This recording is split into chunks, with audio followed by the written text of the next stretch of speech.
Good morning বন্ধুরা, বৃষ্টি ভেজা সকালে আর একটা ভিডিও নিয়ে চলে আসলাম। এদিকে অবশ্য আমাদের এদিকে ওয়েদারটা একটু ফাঁকা হয়েছে। তো যাই হোক, আজকে একটা ভিন্ন স্বাদের ভিডিও দিচ্ছি। শ্রাবণ মাস ভাদ্র মাস এই টাইমটা করে আমরা যখন তাল খেয়েছিলাম, সেই তালের আঁটিগুলোকে একটা জায়গায় আমরা জড়ো করে রেখে দিয়েছিলাম। সেইগুলোই দেখো মাস দুয়েক পরে শুকিয়ে গেছে এবং ওইটার দিয়ে একটা শেকড়ের মতন বের হয়েছে।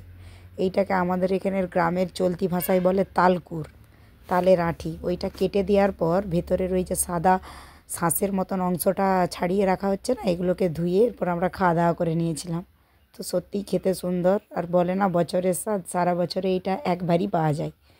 তো যাই হোক, ছোটো কাকুকে একবার বলা মাত্রই তিনি কেটে দিয়েছিলেন এবং বোনেরা সবাই মিলে একসাথে কেটে ওগুলো ধুয়ে সবাই মিলে হাতে হাতে খেতে খেতেই সারা হয়ে গিয়েছিল। তবে এইটা দিয়ে খুব সুন্দর সুন্দর রেসিপি বানানো যায়। এবারে তো তোমাদেরকে রেসিপি দেখাতে পারলাম না, তবে নেক্সট বার আমি অবশ্যই এইগুলো দিয়ে যে কোনো না কোনো যেই সব ভালো ভালো রেসিপি বানানো যায় সেগুলো অবশ্যই তোমাদের সাথে শেয়ার করব।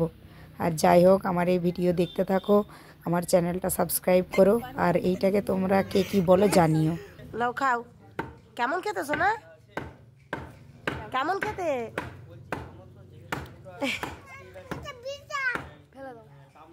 বিচা